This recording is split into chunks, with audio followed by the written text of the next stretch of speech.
সরকার পরিবর্তনের সাথে সাথে যাতে শিক্ষা ব্যবস্থার সহজে এত পরিবর্তন না ঘটে। ফলাফল বিপর্যয়ের কারণ কিন্তু এরা মোবাইলে আসক্ত ছিল।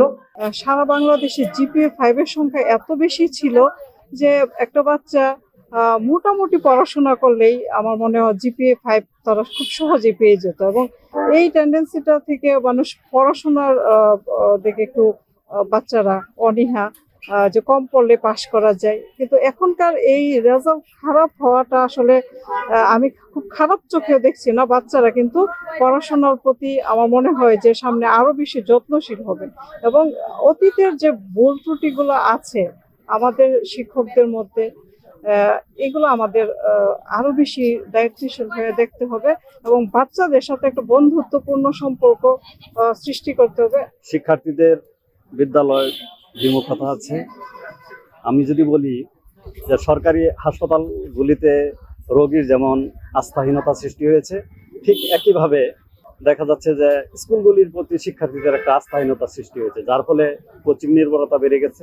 আর কোচিং নির্ভরতা বেড়ে যাওয়াতে শিক্ষার্থীরা স্কুলের কাজ থেকে দূরে চলে যাচ্ছে। আমার মনে হয় শিক্ষার্থীদের স্কুলে ফিরিয়ে আনতে হবে, আর সরকারি নিয়ম অনুযায়ী যে 70% উপস্থিত সেটা নিশ্চিত করতে হবে। দুটি বিষয়কে ধরে নেই, গণিত এবং ইংরেজি, এগুলি মৌলিক ধারণা শিক্ষার্থীদের খুবই কম, যার ফলে এই গণিত আর ইংরেজির বেসিক ডেভেলপ করা জরুরি হয়ে যাচ্ছে। সেজন্য কি দরকার? দক্ষ শিক্ষকের প্রয়োজন। সেক্ষেত্রেও আমাদের ঘাটতি রয়েছে, আর তাছাড়া শিক্ষক ঘাটতি আছে। আর আমরা মনে করি শিক্ষা ব্যবস্থায় সরকার পরিবর্তনের সাথে সাথে শিক্ষা কাঠামোর পরিবর্তন, সিলেবাসের পরিবর্তন, এগুলি শিক্ষার্থীদের একটা ভিনিবিক বানানো ছাড়া আর কিছু না। কারণ সেক্ষেত্রেও আমার মনে হয় বিবেচনা রাখা উচিত যে কোনো সরকার পরিবর্তনের সাথে সাথে যাতে শিক্ষা ব্যবস্থার সহজে এত পরিবর্তন না ঘটে। In the heart of the city rises a destination built for greatness. International Convention City, Bosundhara. Life takes a new course. ছেলেমেয়েরা রেগুলার না, নিয়মিত ক্লাস করে না। রেগুলার ক্লাস করে নেই, ক্লাসে যে নির্দেশনা দেওয়া হয়েছে বাড়িতে আসলে পরে নেই। গার্জেন অসচেতন। ওই যে আবুল কাশেম যেরকম সচেতন ছেলের প্রতি, ম্যাক্সিমাম গার্জেন কিন্তু অশিক্ষিত। আমাদের এলাকার 90%ই গার্জেন অশিক্ষিত। এরা ছেলে মেয়েদের খোঁজখবর রাখে না, এবং বিশেষ করে এই 5ই আগস্টের পরের থেকে ছেলেমেয়েরা আসলে আন্তরিক না। আমরা অনেক চেষ্টা করি, অভিভাবক ডাকছি, দেখা গেছে 400 অভিভাবক ডাকলে আমরা পাই 10 জন 20 জন, মানে অভিভাবক আসলে সাড়া দেয় না। এবং ছেলেমেয়েরা ওই যে না করে যে আমরা স্কুলে আছি, তোমাদের আবার যাওয়ার দরকার কি? যার জন্য আসলে এক হাতে তো তালি বাজে না, তালি কিন্তু 2 হাতে বাজাতে হয়।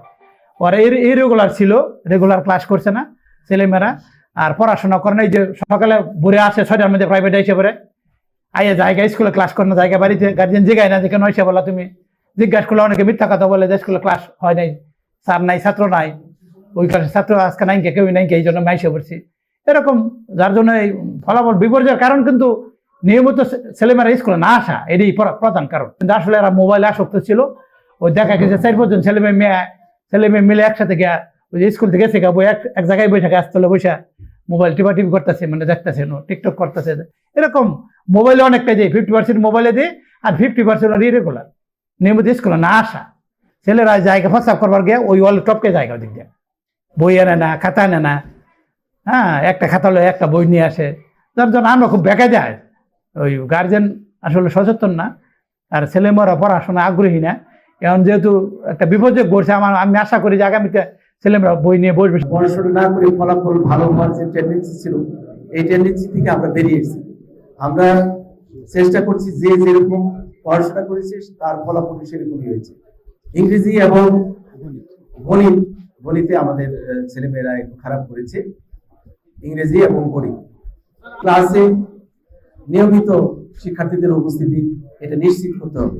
আমরা সেই দিকেই যাচ্ছি, এবং ইতিমধ্যে আমাদের এই কার্যক্রম শুরু হয়েছে। ক্লাস মনিটরিং হবে, আমাদের শিক্ষা এডুকেশন উইথ হ্যাপিনেস, এই যে কার্যক্রম এটা চলবে, এবং আমাদের শিক্ষার্থীরা আমাদের শিক্ষা ক্লাসরুমে চলে আসবে, শিক্ষা প্রতিষ্ঠানে তারা আসবে, তারা সহশিক্ষা কার্যক্রমের মধ্যে দিয়ে নিজেদেরকে গড়ে তুলবে।